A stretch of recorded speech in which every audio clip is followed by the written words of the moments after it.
So once we have a development plan, the coaching sessions unfold according to that plan. So we begin each session with what's called a check-in.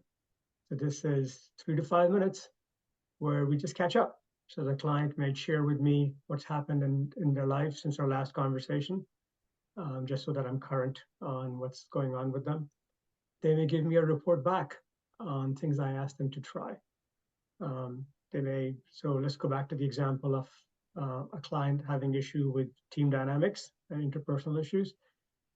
She may come back and report, yes, I took that person out to lunch and we have a better understanding of each other, and that helped.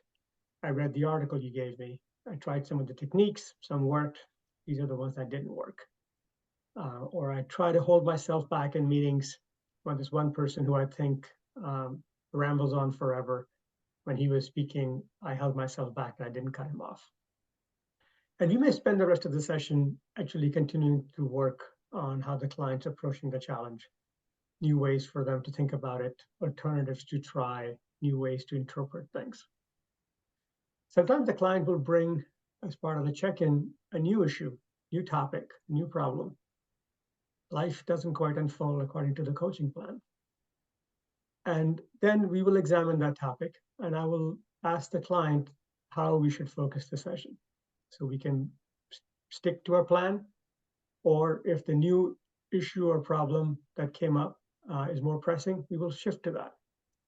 So again, as an example, if the client who's having an issue with team dynamics shares with me in the check-in that she was just passed up for promotion, right? And she's having trouble processing that decision, then I'll ask her whether we should discuss that and focus our coaching session on that. If a client says one of their loved ones were just hospitalized and they're worried about that person, I'll ask the client if we should discuss that in our coaching session instead of the original coaching plan. As an integral coach, my responsibility is to support the client in what they need most at the current time, the time of the session. And then we pivot, and then we go back to the original plan in the next session.